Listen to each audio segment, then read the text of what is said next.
right, everybody. Welcome to the live stream. I'm here with Nathaniel, and he invited me to another live stream, and I said, "Sure, why not?"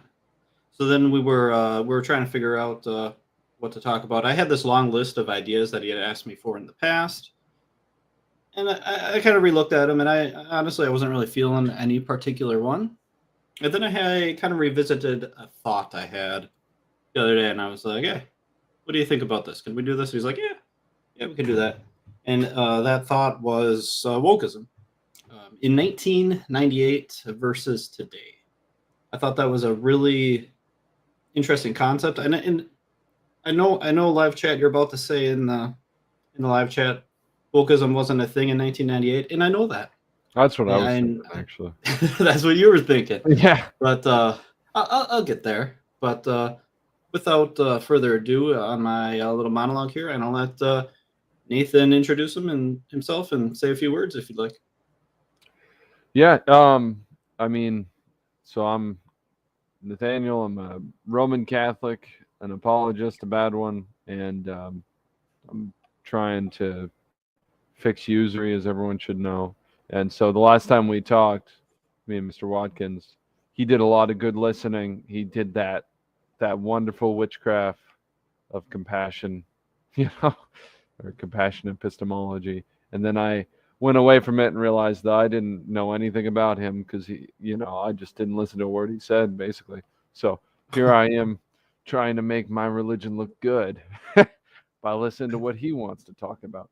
And wokeism is just it's one of those interesting things. Like, a lot of my friends are very interested in it. I remember the first time I heard the term, and it was from a comedian I was listening to. Must have been like 2016 or so. Um, and I just didn't really think much of it back then. But at this point in my life, I've kind of gone so far to the right that I've either fallen off of the plane or circled around the globe. I'm trying to figure out which. And I'm starting to realize that everybody knows like everyone's got something that's very important. And my particular group of people uh, is incredibly ignorant. So Hmm. that's what I'm dealing with now. Is that a decent introduction? That's a Straight from the decent heart. introduction. Straight from the heart, man. From the noose, as the Eastern Orthodox friends would say.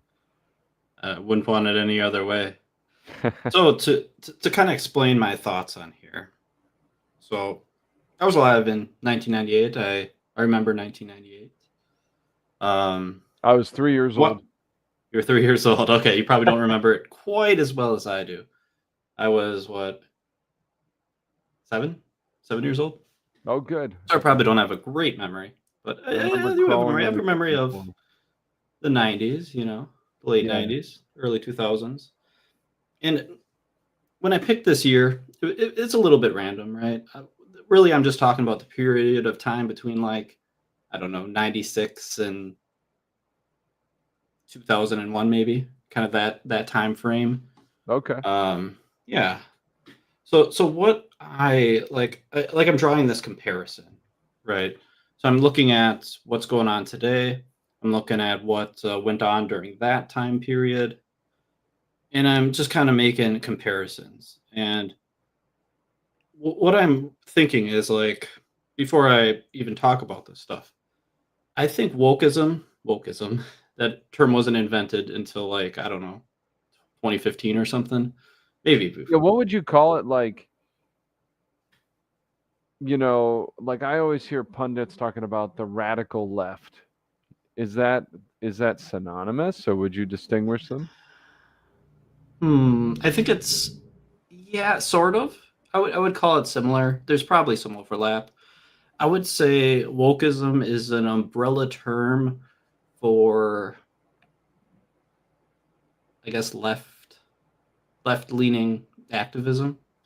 Okay. So kind of I would call it Based on SNL, it seemed like they all woke up. Uh, I just remember an SNL skit with Dave Chappelle when Trump got elected, and like everyone was like, no, America's not racist. And Dave Chappelle was just smiling like, yeah, it is racist, you know? And so I figured maybe that's what they're waking up to. What are they waking up to? Hmm. I mean, America's I- as racist as any other place that's ever existed. You know? Yeah. Yeah, I would say it's about on par for global racism. Right. Uh, yeah. What are they waking up to? I would say, ooh, I think to steelman them, I think they would say equality Okay. and maybe fairness. Throw fairness in there. I think they'd probably like to use the term equality. I think what they're trying to advocate for is fairness. I think in 1998 they were spot on. When I say they, that term didn't exist, but Right. yeah, I think that type of mentality, I think they had it kind of all figured out, honestly. And Really? today, I don't know if they do. Yeah, yeah. So what I think were big things in the late 90s, early 2000s, what was gay rights were huge, right? Because we Sure. were, as a country, we were trying to figure that out, I think. And people who were woke at that time, I would have I would consider people who were woke at that time to be gay activists, striving for um, gay rights. I don't know if I even like that term because it sounds kind of weird. But what they're Sure. really advocating for is what, like, marriage, federal or state recognition for two Right. Well, I mean, and that's the same-sex thing being is, married. right, because I'm against gay marriage. I am. So, um, Hmm. it's kind of an interesting, because that's a very specific thing. You know what I mean? That Yeah. even like I was talking to a guy. The last guy I was talking to was Eastern Orthodox. He's a psychologist, and we were talking about sexuality, and he was talking all about that, and he was saying that he's met plenty of gay guys that do not think that there should be gay marriage. He doesn't Hmm. actually think gayness exists, which is kind of an interesting homosexuality. He doesn't think he thinks everyone's bisexual. It's kind of Hmm. a I mean, I don't know. I actually haven't explored that much. This is just hearsay and gossip. But Okay. from a Freudian approach, anyways, I don't want to derail the whole thing, but Yeah. No. No worries. So that's when I think of kind of the where I time think. period you picked, I think of um I'll say one more thing about gay folk since I'm here saying it is I think that it's entirely hypocritical because I'm a very traditional, very religious man, and the sin is sodomy. That's the sin. It's a specific act. Um, well, no, actually, it's a group of acts. It's basically anything that renders the marital act sterile, would be sodomy. If you if you have the marital act outside of marriage, that's fornication. If you have it with another man's wife, that's adultery. If you have it with a virgin, that's seduction. If you have it sterilely, that's sodomy.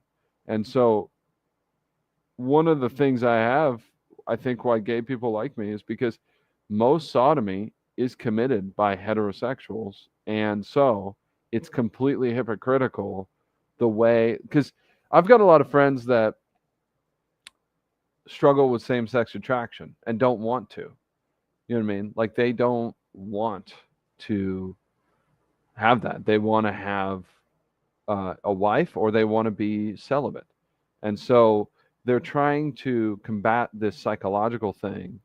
And because people in religious circles put homosexuality into its own special category as like it's an unforgivable sin, that it's like somebody who wanted to get over that couldn't, then it just creates this total alienation that is just completely unreasonable. You know what I mean? Where and then on the other side, now it just happens to be I just came from a religious crowd, so this is what's on my mind. But on the other side of the spectrum, it's like, well, whatever people are doing in circles where they don't want to, where they don't believe in sin, well, then the argument that this is, most of the arguments that are political in nature aren't really effective, and it doesn't make any sense. There's this big disconnect because, like, the Roman Catholic position is that you don't even use any contraception. That's how serious we are about this category. The marital act is for making children in marriage, and it's for the bonding of husband and wife as well. But so the problem is, even Catholics now are pursuing ways to get around that through something called NFP to sterilize their marriage. So it's like you have all this hypocrisy, and you have way worse things that are not private, that are public, that people are doing, like usury. And then it just doesn't make any sense to go in and like really, really like hit hard on gays as a group of people. It's like, why go after that? It just doesn't even make sense. If you're in a society that does not teach you that there's anything wrong with being homosexual, well then it's not surprising then that people want to form monogamous relationships that way. But it's it's just kind of a symptom of a broken society, and it's not the way to fix the society. Hmm. Does that make any sense? I I'm think I coming can in hot. understand yours. I'm sorry. Yeah, I think I can understand your perspective. This kind of takes me back to, like, I don't know, 2007, 2008, when these conversations were happening a lot, on like the cable news channels or whatever. I don't think it gets talked about anymore because I think as a nation we've just kind of moved on from that. Would you agree with that analysis, that we've kind of just moved past that, and that's not a conversation we have very often as a nation? You mean sexuality in its details, or what specific? Just homosexuality, gay marriage, all of that. Oh, sure. No, I agree with that. Definitely. Okay. It's just not. It's not even. It's not worth picking fights over at this point. I mean, there is a teaching in the Catholic Church that there are 5 sins that cry out to heaven, and one of those 5 is gay marriage. And that teaching is, as far as, and it has to do with like current events, because it's specifically telling Catholics how to vote. Well, the other 4 are human cloning, euthanasia, um, abortion, and uh, robbing the poor of their wages, I believe, is the 5th one. It's either that or stem cell research, but at that point it seems a little redundant. Um, so the thing is, every candidate we vote for supports all of those things. You know what I mean? They might not support it as much, but there's none of them that are saying, let's get rid of gay marriage. There are none of them saying, let's get rid of abortion. They're all supporting it a little bit. So, yes, we've definitely moved past it. We're in a different scenario. I am a religious man coming from a small insular community that can be very open and honest with, this is the teaching of my religion, which I have freely chosen. I understand that everyone else disagrees with this. Fine. What we need to do is make sure that we do good works and try to get rid of the things that people do agree is wrong. You know what I mean? So yeah, I do think we moved past it, to answer your question. All right. It's Fair complex. enough. I And I just think think we agree. things go better when people are open and honest, when they don't pretend like, I agree with this, but I don't. I don't agree with it, but you don't agree with me. So here we are. Yeah. Moving on. I'm totally fine with gay marriage. I don't care. As far as I'm concerned, it's none of my business. But I appreciate you being honest and disagreeing with me. I don't like it when people pretend and just kind of nod their head and go along with it, even if they disagree. So Right. Oh Well, yeah, and so what I was absolutely. going to say about that time period, 2001, the thing that went to my mind is because I'm always looking for what I can agree with groups so that I can work together to defeat usury. And in 2001, the liberals were against the Iraq war. And I remember watching a comedian talking about this, and he was talking about like embracing other cultures and other communities. But because of 9/11, which people have very different opinions on, um, we don't have to go into, uh, the conservatives went insane and just did whatever they were told. And I remember watching that on TV and everything, but they just did what they were told and went to Iraq, and millions of Christians, millions of Catholics were totally like their lives were destroyed. You know, there's huge communities of Mennonite Catholics, or sorry, not Mennonite, Melkite Catholics, I believe is the one. Um, they're Chaldean and Melkite are the two in those areas. Basically, all these people were ripped out of their land because Saddam Hussein was protecting them, and then destabilized that region and all the Christians. That's what George Bush did. You know what I mean? So the liberals were totally right about that. Totally right about that. 100%. And even today, it's like, well, we should get along with Muslims. Yes, we should. In the 90s in El Salvador, the Muslims and Catholics worked together to defeat the problem of usury. And conservatives right now hate Muslims for no reason. They have no understanding of what the Muslims are actually doing. None.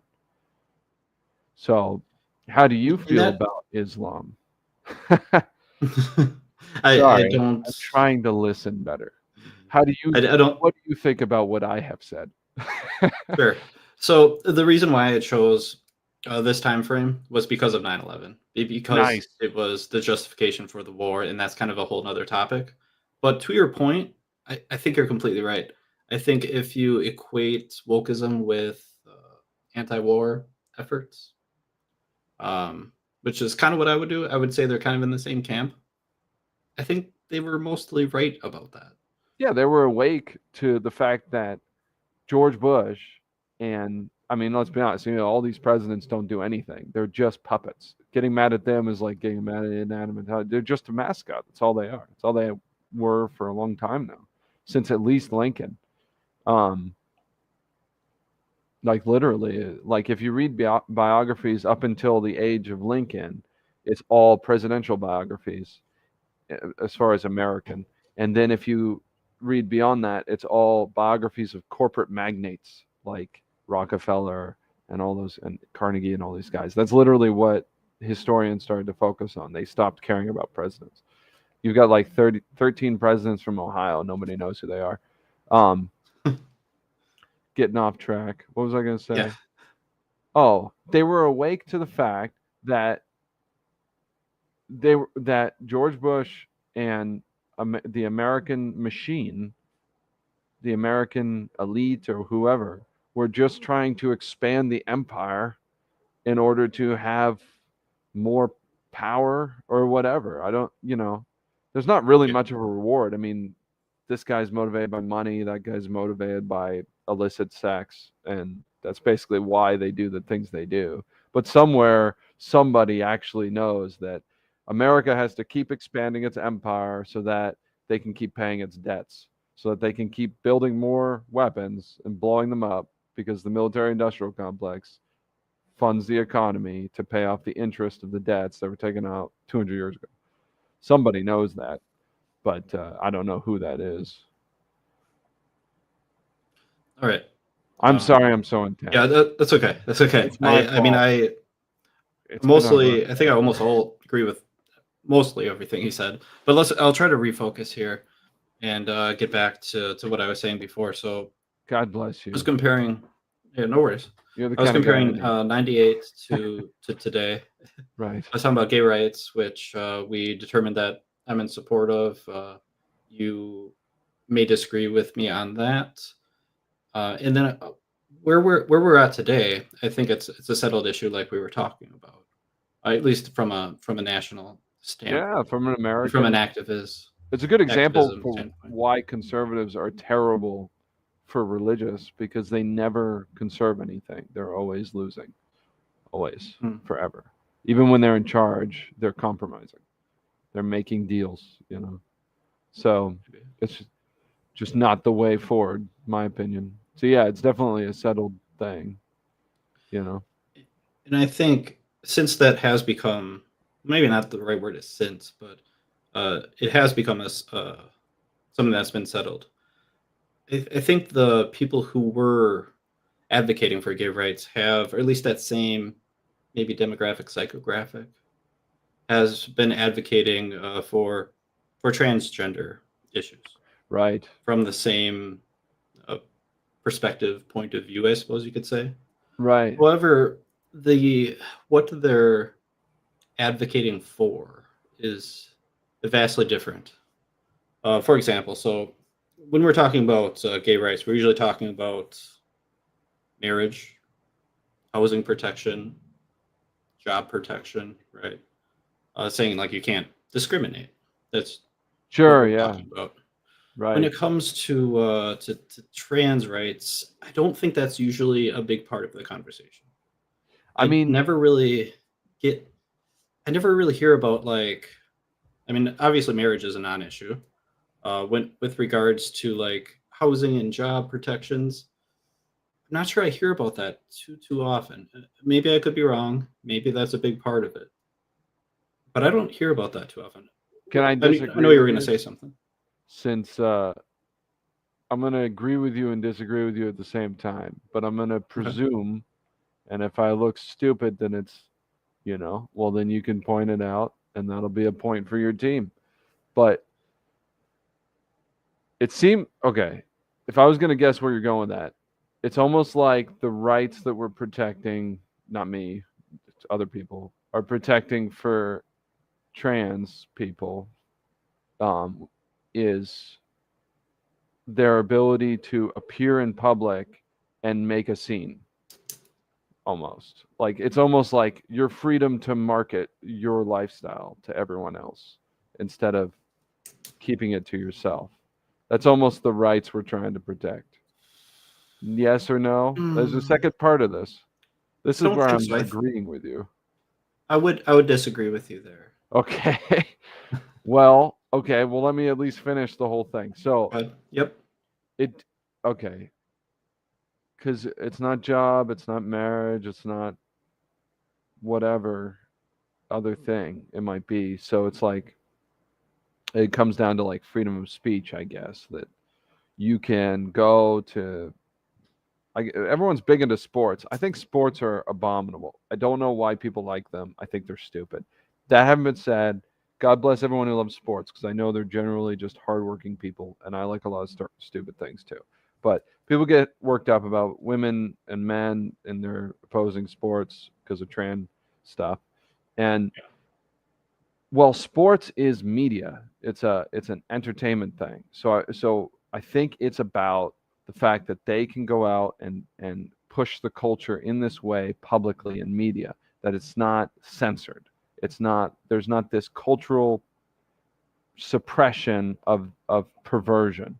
Now, the reason why I think I disagree with you, even though you say you disagree with me, all that kind of thing. So if we agreed on that, I know I'm a little intense.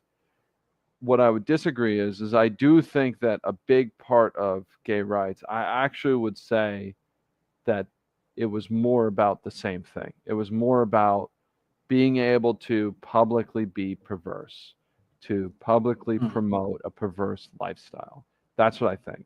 And even marriage and stuff like that, the you know, like I said, there's a lot of gay people that don't want gay marriage because it ruins the whole point of that pursuit. It makes it strange, and it kind of like brings it into this weird 9 to 5 white picket fence life, and just kind of takes away the fact that people are rebelling from that American dream that's a nightmare. um so I do think that during the gay rights thing, I think even them pushing marriage had a lot to do with just redefining what gay meant, in order to change the culture. That's what I think. Because I think ultimately, I think it's all about making beasts out of men that can't think rationally and can't, which by the way, gay people can think rationally, but it's this constant cultural confusion, I think, that's happening. You know what I mean? Because everyone for all of time has known what sodomy is, has known what a relationship with a man is, and it's persisted. Anyways, so, Yeah. but now you will talk and I will listen and for a minute suppress my narcissism. So Sorry. so what I think was Terrible. what I think is going on with gay rights. I don't think it's so much as a freedom of speech thing necessarily, or being able to uh, express yourself publicly as you please. Although I think there might be a component of that. Like I think there might be a level of importance to that. I think more so. I think it's more along the lines of just wanting to exist and not have to worry about like losing your job, not being able to get an apartment or something. Oh, I think trans it's about folks? eliminating those stresses. That's Okay. that's what I that's how I view it. Um, Yeah, I mean, sure. I mean, if that's, yeah, I can agree with that. No problem. I thought you said before it wasn't about the job. I don't pay attention to it. I oh no, rarely see any of it. I said that's what it was about. Yeah, absolutely. It was about the job protections, about the housing protections, about the marriage. Yeah, I mean, Yeah, that I makes a mean, lot of sense. I mean, it's so easy to lose your job, that like I'm a white Christian American guy, so I've got no protection. I understand why people are just all about having identity aspects that make it illegal to be fired because it's ridiculous that you can lose your whole livelihood just from the click of a button because somebody doesn't like you, you know. That's how we live. yeah, It's nonsense. It shouldn't work that way. I'm an advocate for business.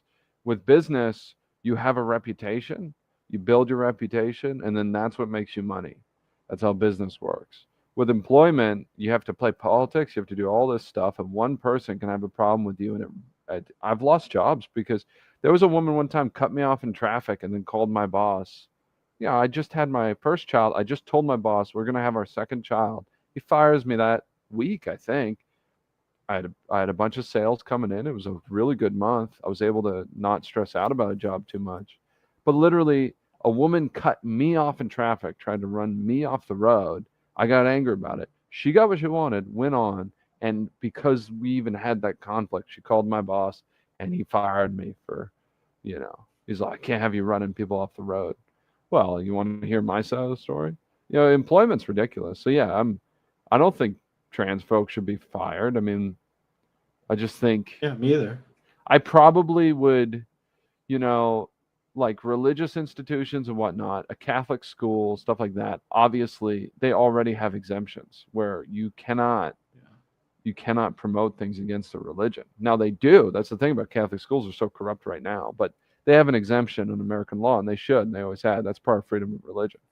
Um, but uh, I think that there are probably other industries where if we recognize that being trans is a very unique problem that you're dealing with, you should not be around people that you're going to confuse. That's my, like children or the mhm. mentally handicapped. That's my opinion. But you might disagree with that, but that's how I feel about it. But I think they should have a living. I really do. In fact, I Yeah, think in a well ordered society, anybody should have a living that they don't even have to, like, we shouldn't. For instance, there was a friend of mine that was talking to me about there's this woman that has troubles, and he had helped her, I had helped her, other people in the church had helped her. And he calls me and he's like, man, Nate, I think you're wrong. I think, like, think about this. Like, she really just needs to get a job and take care of herself. And I was like, Well, we should live in a society where a 40-year-old woman who's struggling with mental things and has major health issues doesn't have to worry about living from month to month. That's not what you need to focus on. You know what I mean? So Mhm. there should be all kinds of protections for people and their income. And it used to be. There used to be. So, Yep. and you used to not have to show up and punch a clock to get that protection either. Yeah. Anyways, But yeah, I'm to get back to what I was saying, I'm not like being these very protect. nice. I'm sorry. It's okay. Don't worry about it. We're good. Yeah. We're good. All right. So we Thank got you. like As long as you the forgive me. I do. So we Okay. got 1998, and we kind of talked about how it's a lot about these protections for jobs, for housing, and with regards to, and I think we agree on that. We agree that those are good things, good protections to have Jobs under and most housing. circumstances. Yeah, Yeah. yeah, maybe a few exceptions, but yeah, Yeah, I good. mean, I'd probably differentiate between like a corporate job and like a tiny little business. You know what I mean? I Yeah, think that they, sure. and there are a There's lot of nuance. exemptions for them. Like somebody who's hand to mouth, like I'm a businessman and I need to have full control over whether I pay people or not. If the government comes in, tells me you cannot make a change here, then that could crush me in an instant. You know what I mean? But these big old corporations like Walmart, you know, where like let's say, anyways, go ahead. I won't take more. Yeah, I think we're on the same page there. I I think think so. yeah, we were there. We are kind of both in favor of that with nuance. In back in '98 with gay rights, I think that was terrific. That was a great thing to advocate for, and I think you're at least with me on that aspect of it.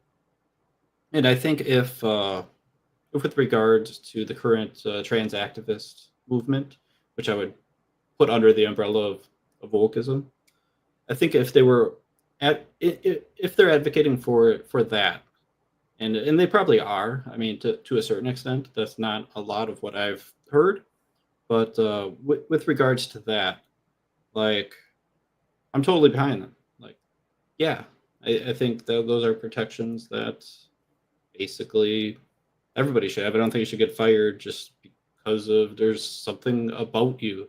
I think the only reason you should get fired is because you're not doing your job, you're not performing well, right? Um, so if it was about that, like I think they had that figured out in '98. Like keep going with that. That's great. But then we saw this kind of shift. It wasn't doesn't seem like it's all about that anymore.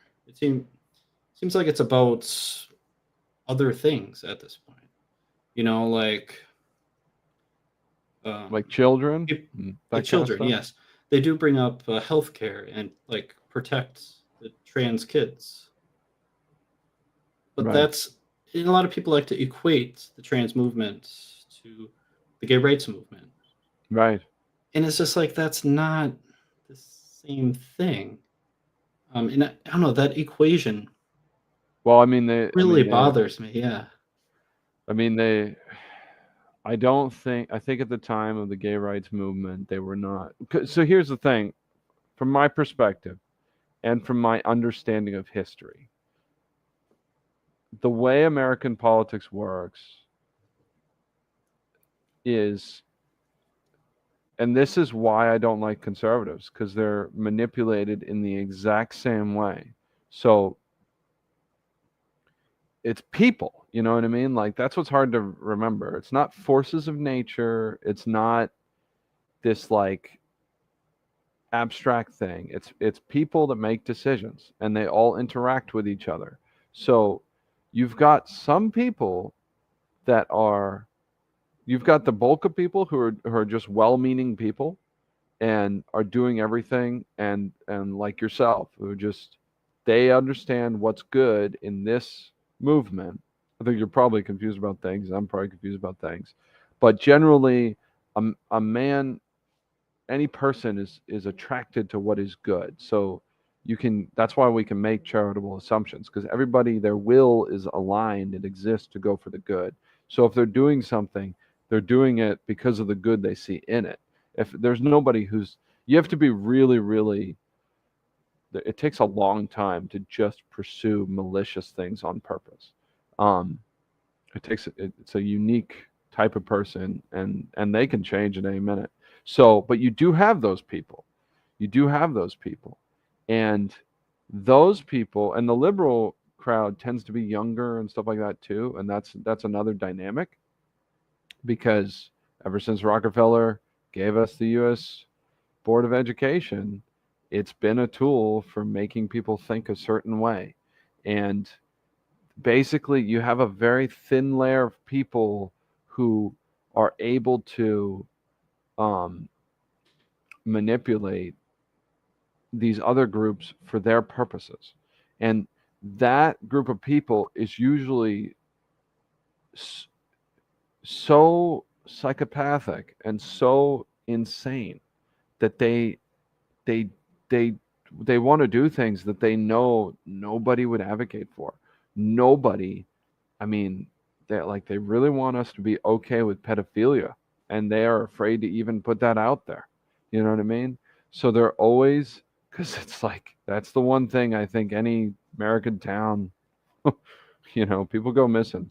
Um, just saying. So they really, and it's because a lot of those people are involved in that kind of stuff. Like everyone's talking about Epstein and whatnot, and that's how they break people's minds. I mean, that's literally how they do it. Now it's on both sides though. It's conservatives and liberals, which is why you see liberals have this thing where it's like, no, we don't want a trans guy just to lose his job because he's going through this, because he is going through a very unique, he's in a very small, unique group and has to figure things out. He should still be able to make a living, um, which is really hard for anybody. And then you have this little serpent in the back that's like, well, what about children though? I want children. And same thing in the conservatives, where well, I don't want to get off track. I've talked about that a lot, but that's what it is. That's really what it is. And I think it works its way through colleges and through bureaucrats that run public education. That's what I think. I think that's how it gets in there into the actual liberal mind. That's probably good, despite Hmm. everybody that I know that just like knee jerk thinks Muslims and college kids, they're the enemy. Stupid. Hmm. They're not the enemy. I don't know. I don't know. Um, I mean, maybe. Well, if I just like pedantically lectured you for another hour without letting you talk, would that convince you? I don't think so. Like, Okay. Blessed Mother, help me listen. let me make sure I completely understand you. Like, Okay. kind of you're saying that there's these people who have these intentions, and the intentions might be good for them, but they might not be good overall. And then they are able to convince some people who have a little bit of power that these things are good for overall. And then it kind of has this trickle down effect where it kind of goes downward and more people are convinced. And then when it comes down to you and me, we're just kind of getting the little bit of the story. And we I kind I of are wouldn't like, yeah, that's a good thing. I wouldn't call it trickle down. I think that Okay. I think it's very active. I think it's like, Okay. so here's a demonstration. Okay.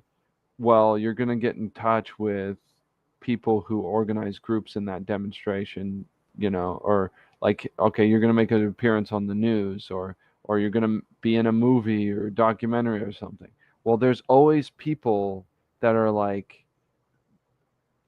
running those systems that come to you and say, okay, well, if you're going to do a demonstration in my city, you know, make sure you mention this because people really care about this. You know what I mean? And it can be things like this might not be the best example, but like Dave Chappelle has a joke about how they always ask black guys to put on dresses in movies. And that's, I think, basically, I don't know if you ever seen that joke. Mm-mm. It's worth watching. He's talking about how he's going to do a movie, and then his like his like producer or somebody just says, like last minute, he's like, it'd be really funny is if you put on a dress. And he's like, no, I'm not going to do that. I think that that's basically what happens. I think that you have really well-meaning liberals that are talking about these things, and then like some guy or it doesn't be a guy, but some person is involved in like this bureaucratical system, like the producer that runs the movie and that kind of thing, or like his assistant or whatever. Oh, I just heard, there's some bureaucratic guy that never sees the light of day that talks to the people that do see the light of day and just says, oh, but make sure you mention trans kids. You know what I mean? You can't talk about this, not mention trans kids. I think that's how it works.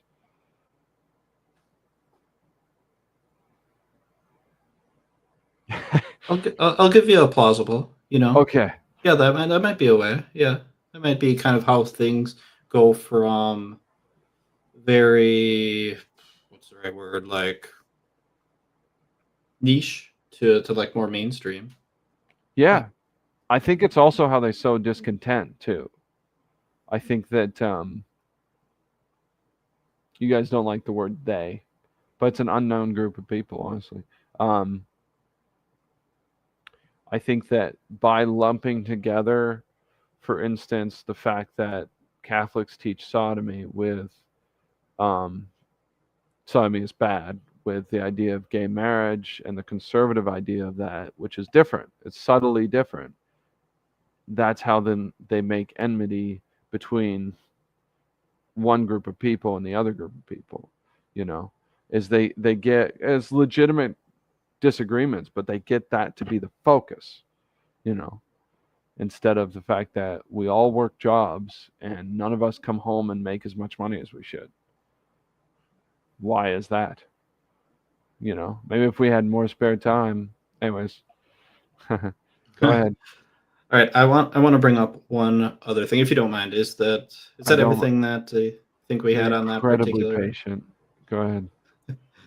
Okay. I wanted to bring up cultural appropriation. Okay. I wanted to compare 1998 to today. And I think in 1998, I don't think it was really a thing. I'm not sure when the term was invented, but I don't recall really hearing that term until like maybe 2015 at the earliest. Yeah, so definitely wasn't mainstream until then.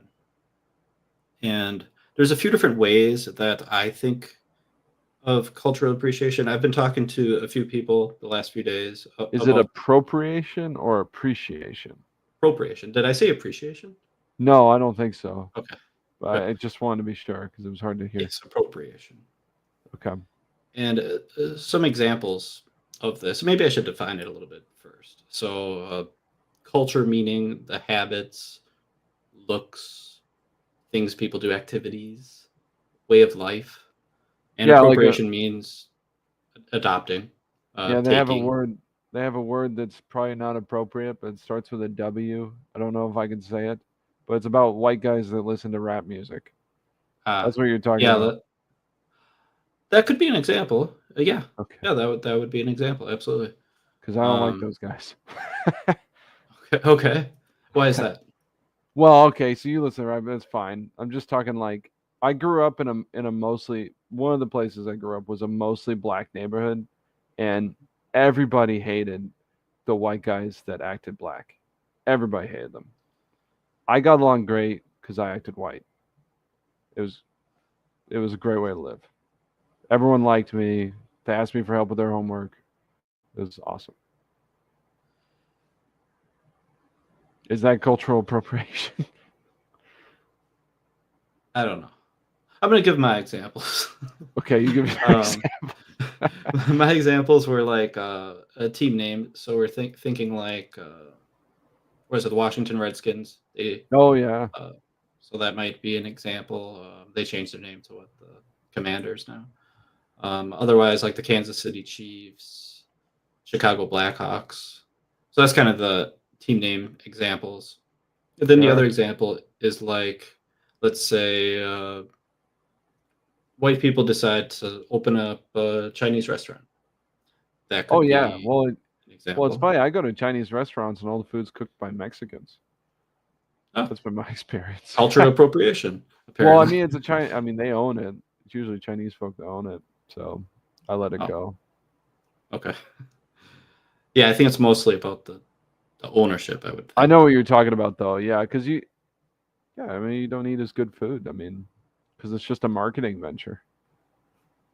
And then the very last example that I have is like tourism. And let me kind of explain. Like, That's let's interesting. say, yeah.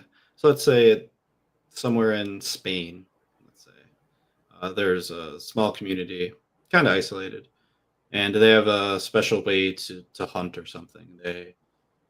I don't know, they catch like deer or something in a very unique way. Sure. And tourists come in and they are like, come in on the tourist company or whatever, and they come in and they want to try out the local thing to do, this really niche a way of hunting. So then they come in and they uh, start doing the hunting thing, right? They're taught by this tour guide and they begin hunting. Right. So that's kind of the final example here. And kind of looking at all these examples, I mean, I don't. I can give you an example of that in Sure. America, not 50 miles between the two. Like, I've got a good friend in academia, wonderful man, one of the best men I know, and he is a local, generationally down in Appalachia, in this little town in Appalachia, and he's studied how when the railroad started, the the the French would have called them the bourgeoisie. These people from down in the valley of North Carolina would start vacationing up in Appalachia, and then next thing you know, all these legitimate mountain towns become tourist spots, and then now it's illegal. It used to be you could own pigs, you could own horses, and they just for you to have free ranging. But then these yuppies come in, and now it's illegal to bring a horse into Main Street, because of the Mm, manure. So there's cultural appropriation. They took mm, they okay. took Appalachia. That's what they did, and you see that pretty much in every small town in America. It's just, you know, it ends up being all tourism. That's all they have. That's the whole industry, and it drives up Okay. housing prices, and it kills the local community. You know, What do you think about that? Uh, I think it's horrible. I mean, I think it's another and if you wanted to do the thing in Spain, it's very similar. I mean, the two things I know about in Spain is like the horse industry, because they have the largest horse equine meat. They actually kill horses and feed them, and donkeys and stuff like that, which I've been looking into, um, and ham and stuff like that. Like their meats are very interesting. But then also the Catholic world there, like a lot of Catholic things, like Saint Teresa of Avila, Avila City. Um, a lot of these things are just eaten alive by tourism as far as like what they should really be. At least when my wife was out there in Europe, she said that when you went to a cathedral and you were there for mass, you didn't have to wait in line. You know what I mean? So at least there's that. But yeah, I mean, I think that's part of the reason why Catholicism's kind of laughed at, is because it's literally it's a like St. Paul said, it's a spectacle, you know. hmm, And Catholicism is a very, very extensive religion for the poor, So it's kind of tied up with the same kind of idea. It doesn't matter if it's Spain. I'm just saying you can find those examples right here in America very easily. So how does that relate with is this still about trans? no. Okay, No, we've moved on. We've moved that's on. good. Okay. Where are you going with it? I feel angry about it. I actually do. Hmm. Interesting. Yeah, the way I kind of view it is like, I saw something in the chat that's I really want to respond to it. click on it. uh, Oh, you probably can't do it. no, I mean, Which one is it? you mean type to him? I could type No, to him. I can bring them up on screen like that. It was isn't that what the Catholics, Christians did to American tribes? That person's actually said a lot of things that I really want to respond to, but I'll just do this one because I've really appreciated the engagement there.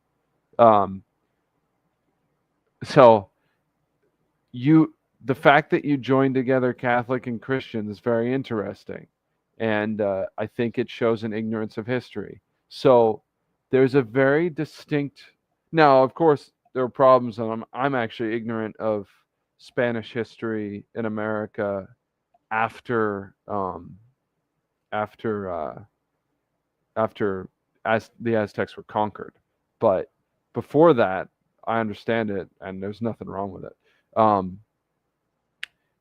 So there's this distinct difference between the Catholics and the white Anglo-Saxon Protestants. The Catholics came and looked at the scenario and said these are people, they wanted to convert them and save their souls, and they saw repeatedly tribes that were cannibalizing and mistreating imperializing other tribes. And so the very practical men like Columbus, who had a case for beatification, and Cortez, who dealt with these things, dealt with them in a very practical way. They allied with the tribes that were peaceful and said, we will free you from these tyrants. And then if they captured the cannibals that had spent their lives raising little boys, castrating them, and then slaughtering them to eat, they said, this culture is so wrong and disordered and unjust prima facie that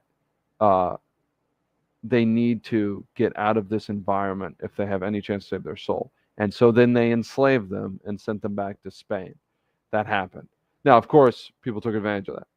And so, and I'm a little bit ignorant about the extensiveness of how they did, but I know everyone that talks about Our Lady of Guadalupe talks about that. But you can see evidence of what I'm talking about right now, because if you look at Mexicans, they're brown. Spanish people are white. The reason is interbreeding. If you look at United States, the people who settled the United States are white. Why? They did not mix with the Indian tribes. Why? Because they had a completely different religious mindset. Their religious mindset is, this is the promised land. We're going to drive out the Gentiles, because they had oftentimes a Calvinist mindset, and they said these people already are damned.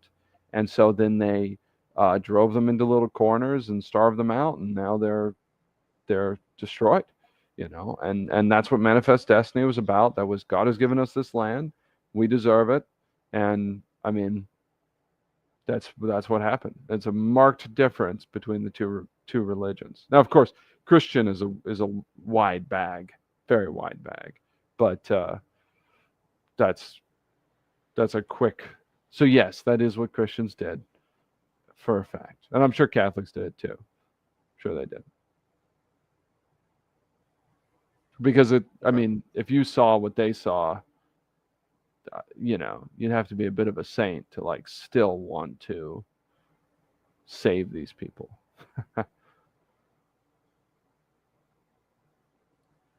I'm not big on that history. I don't. Yeah, know I mean, I did but... oversimplify it.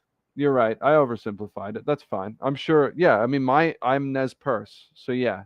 I mean, I'm Irish, and the Irish were enslaved and sent to America. So yeah, I'm mostly talking about the way the English colonized.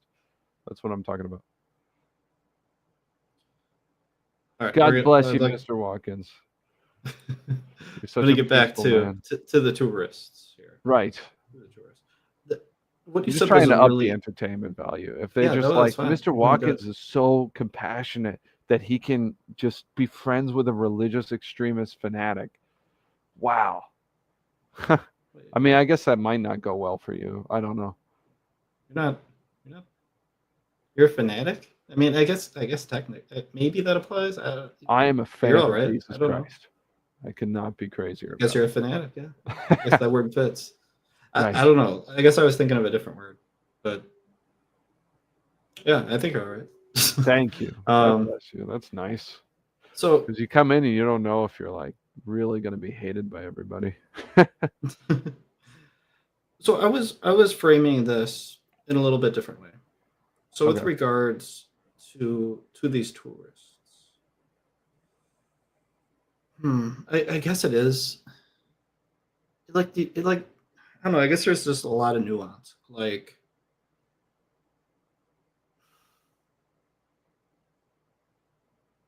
With wokeism, between yeah, I don't know. Like whether it's even whether cultural appropriation is a good thing or not. Like I guess with regards to like if tourists are coming in, destroying all the culture that exists there. just making it dependent, making it Yeah, it's colonialism. That's what it is. yeah, yeah. I guess I would have to say that that's a bad thing. That should be prevented. Um, I It's think not with regards to all the other things, like maybe the team names, like yeah, I guess that's not like great. I don't know. I don't know how I feel on that. I guess I don't really care, honestly. Like Yeah, I feel the same way. I yeah, You and I are probably in the same boat when it comes to sports. I will tell you, I have worked hard to care about sports because the some of the best men I know, just that's their ticket. You know what I mean? And if I tell them I love elves and goblins because I'll read Tolkien or something like that, they think I'm retarded. So it's fair. I get it.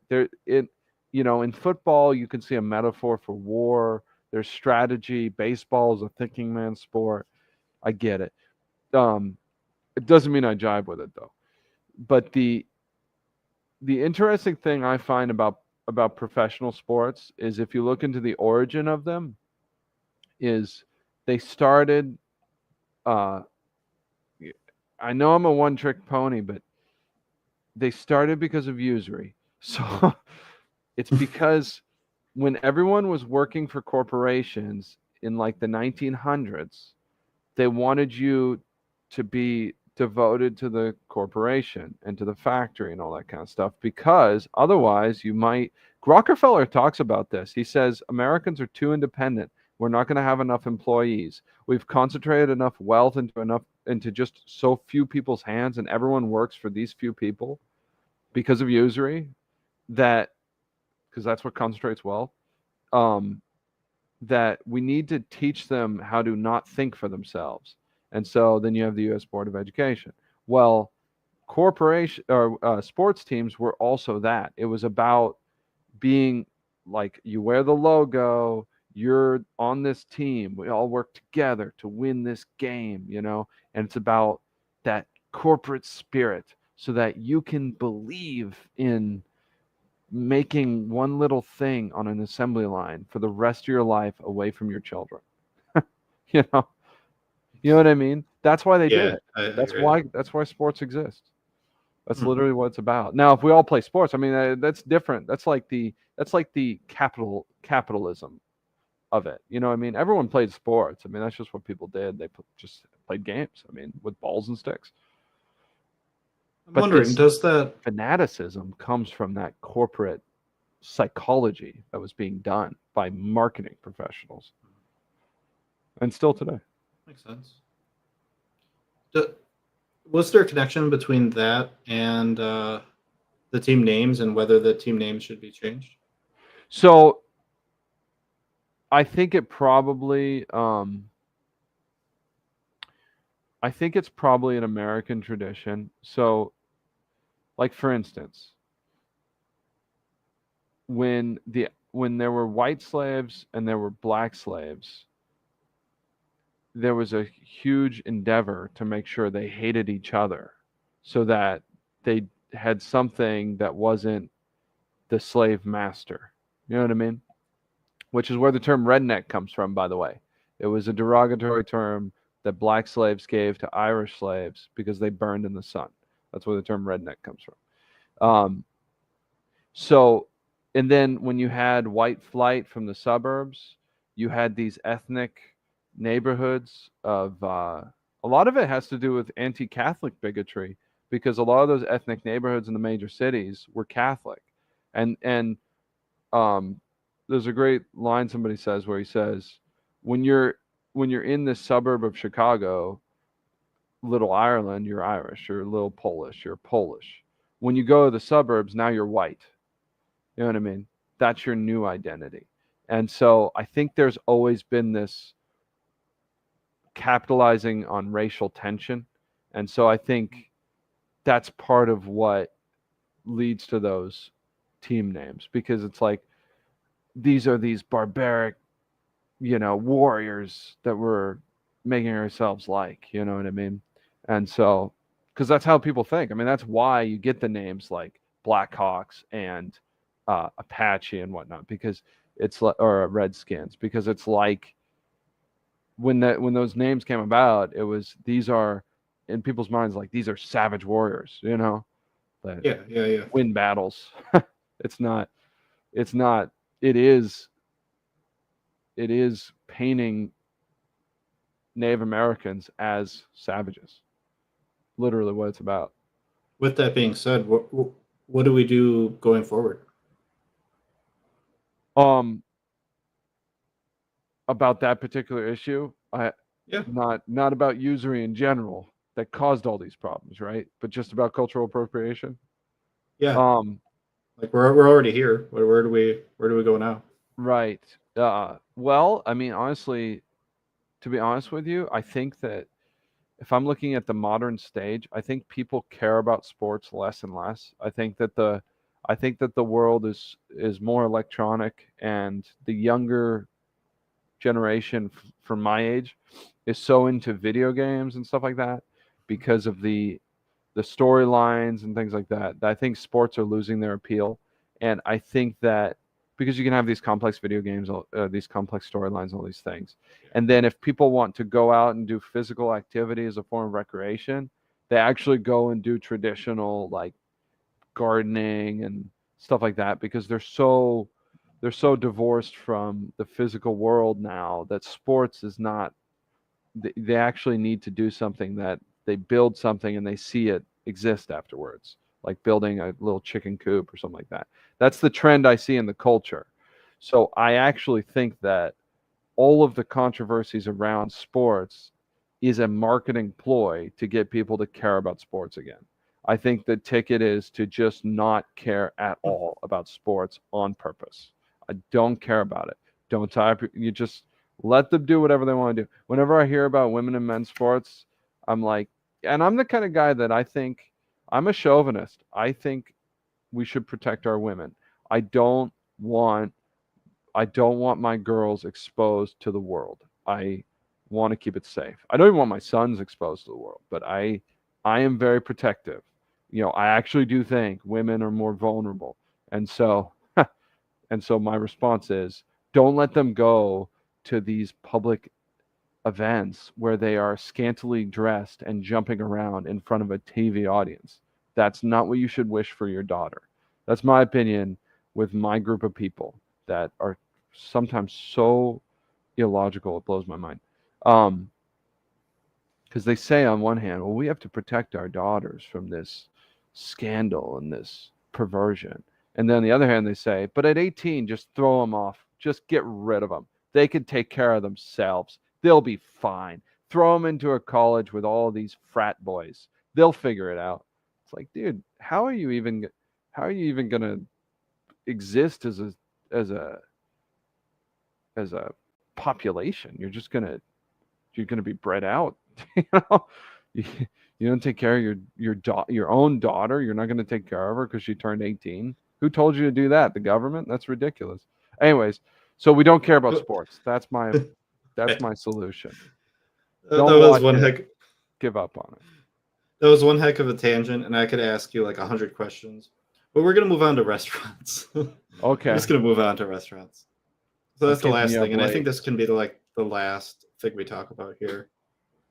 Good. I recently had a conversation with a couple other people about restaurants, and I brought up this example, and I actually already brought it up earlier. It was like the white people owning a Chinese restaurant, and Right. I declared that there was no issue with that, and I do hold that position still. That's okay for The, white people to hold a Chinese restaurant? yeah, and then the people who I was talking with, uh, initially it was like kind of on the fence, and then they clarified further. They said that um, it would be okay as long as the people studied the culture, learned the culture, and were respectful to the culture. And that's where I was like, okay, hold up here. Like I think it would be okay for a white person or any color person. It doesn't really matter. Chinese, non-Chinese, anything. Own Well, this those aren't colors. Western. China is an That is empire. true. That's true. White I'm is just an talking about invented anybody. category that Just talking is about anybody. beyond an empire. But you go ahead. Yep. Anyone owning this restaurant, and then when it comes to respecting the culture, I don't think they should do anything that actively pokes fun at the culture. Like for example, I don't know that you should uh, like use a name that insinuates that you use dog meat or something. Like that might be disrespectful. I That mean, I that I don't. would be against. But I mean, I think we should eat but dogs. That's my opinion. You go ahead. we'll dig into that some other time. But I'm just trying to entertain uh, people. like let's say I wanted to open up a Chinese restaurant, and I Okay, wanted it to be different. I wanted it to be like a sports bar Chinese restaurant. that's Like interesting. playing sports. You got hockey playing like 24/7. You got also got like just ice mugs coming out of the freezer, cold beer being poured into them. Nice. American pop songs blaring over the speakers 24/7. I didn't sound Jukeboxes, Chinese, arcades. but And then we only sell Chinese food. It's a Chinese restaurant. Okay, I'm okay. getting a little carried away, admittedly. I think it's a But good like, idea, though. yeah, there you go. I mean, But I don't see anything wrong with that. Like that, I think they would probably view that as disrespecting the culture. I think that's building on the culture. I think that's taking something that is great that I might see a whole ton of value in that I think is the greatest thing ever and bringing it to more people for them to enjoy. Like, yeah, I what the mean, heck is wrong with that? That's great. That's wonderful. We should all yeah. be doing that. Well, I mean, you're just trying to make money. I mean, I don't think that. I think it's fine because you got to like provide for your family, and that might be a good move business wise. But I doubt anybody really like grows in their love for humanity by eating food. You know what I mean? I really don't. I mean, now granted, yeah, you have like communion, you eat with other people. It's a very significant I, symbolic thing, but I bet you it's mostly Americans going to that sports bar. You know what I mean? I, Like I don't know, I Nathaniel. Have you ever had General Tao's chicken? Like that shit will if I change your life. if I did, I don't remember it. I don't think the most important thing about a culture is its food. And I'm a butcher, and so I actually have a deeper appreciation, I think, for food than other people do because I understand what it actually is and its principles, and the fact that basically all these cultural dishes that you know about is like poor people who have these things and they're feeding their family and they're doing it in such a beautiful way to make it edible to like picky children and women and pregnant women, that kind of thing, that otherwise aren't going to eat just rice for the thousandth time. You know what I mean? And so that's what most of these dishes are about. But I mean, so it's kind of taking it away from what the culture really is when you make it marketing and make it this like recreational thing. When it's like the real culture is about how people survived and brought grace and beauty out of these ordinary sufferings of life. Of it's hungry, I'm hungry, my children are hungry, and all we've got is rice and beans again. What do we do? Okay, Yeah. chili, invent mole, stuff like that. um Yeah. that I think that's significant. I don't think restaurants do anything for anybody's culture ever. That's what I think it's just Yeah. like Like it doesn't something. take the culture away. It doesn't take that Right, story that's what away. I It was going doesn't to take that say. history. Yeah. It's not. Yeah, it's fine. I think it's a case of people being distracted by things that don't matter. The real conversation of China is, um, well, it's an economic one. I mean, America, and one trick pony, but like China is an empire. The word China means middle empire. You know, it it's this massive group of nations. It's not one nation like people think it is. It's huge. And there's this whole thing that happened with America, with the Sino-Japanese War, with World War II, and the Pacific Front, and America expanding its empire violently to the West.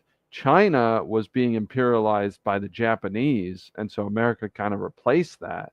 And then there was it's just like these power players messing with that place. And then they have, but kind of under the Communist Party and Mao Zedong, they basically, it's very nationalist as far as I can tell. I don't know that much about it. I'm just looking at it from now. I know like the 1970s trying to open up the Chinese market again, and basically just laying down and trying to get, because America does this weird opposite thing where they get other people to, England expanded by selling their stuff to other people.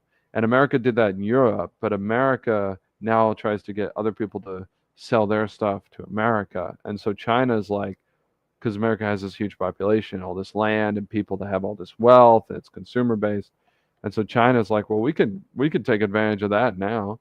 Where right now, I run a business competing with China, and I'm so frustrated because so the raw material that you have to buy to make the thing that I'm selling costs $50.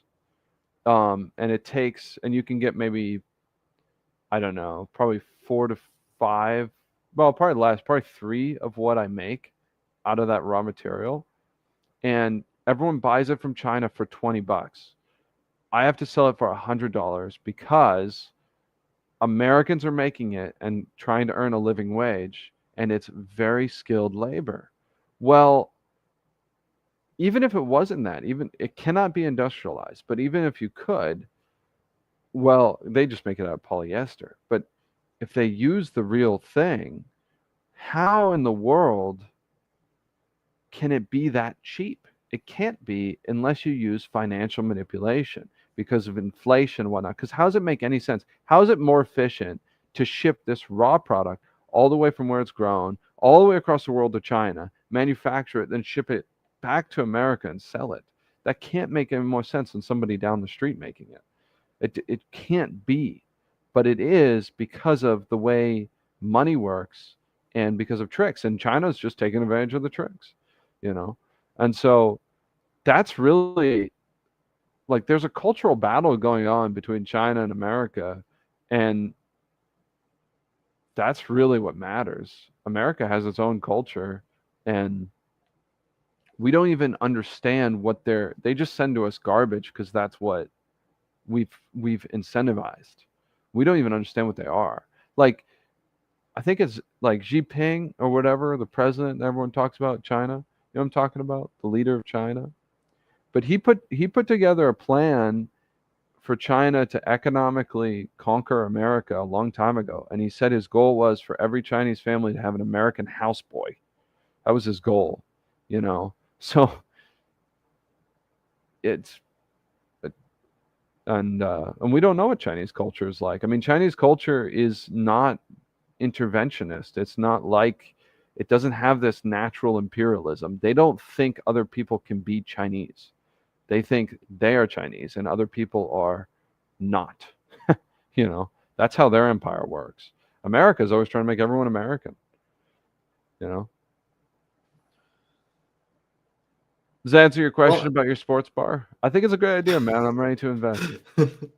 All right, I don't see any problem with cultural appropriation of that. I think it's just something. I think it's like everything else we argue about. It's just something to distract from what is really important, which takes a long time to understand that nobody has time to understand. I'm on board with you. I think now might be a good time to wrap up. Do you have any final thoughts? Just God bless you. Please forgive me for being the way I am. Like I said, I had as much time as it took to empty my bladder to think about what I was going to say, and I didn't even say what I was going to say. So this is straight from the heart, man. I'm sorry. I'm just a dad. I've got 3 children. I never get a chance to think. I am who I am. But I want you to be free from the tyranny that we live under. And whatever we got to do, if you want to appropriate a culture to do that, you can be Chinese. I don't care.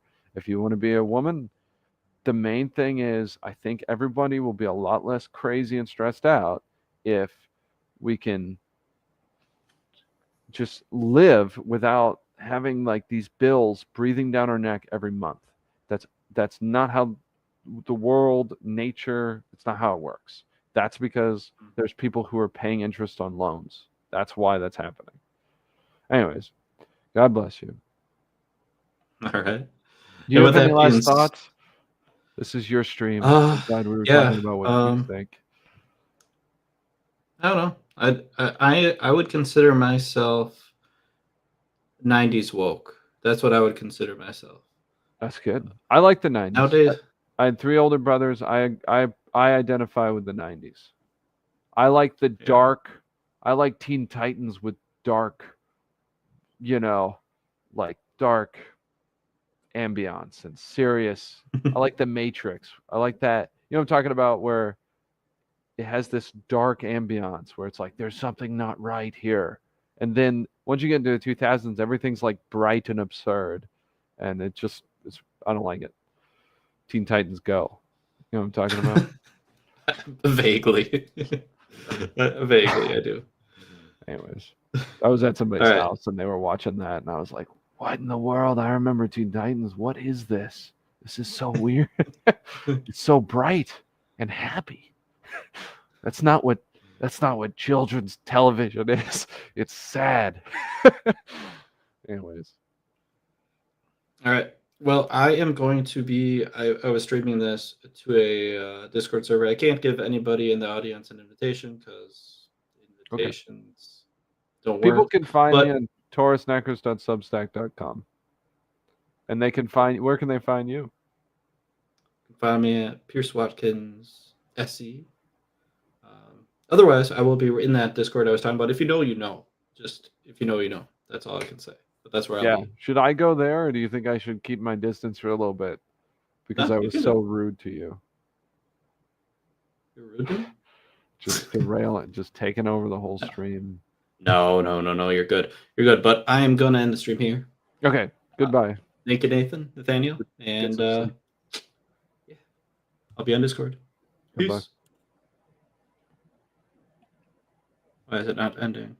If you've watched this far, you know what to do. Don't miss what's next. The choice is on you. Stay in the loop, keep your feet in line. Hit that bell, catch me live next time. It's simple, it's quick, but it means a lot.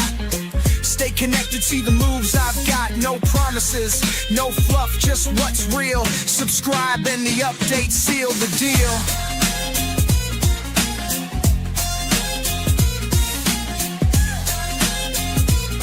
Subscribe, hit the bell, and I'll see you.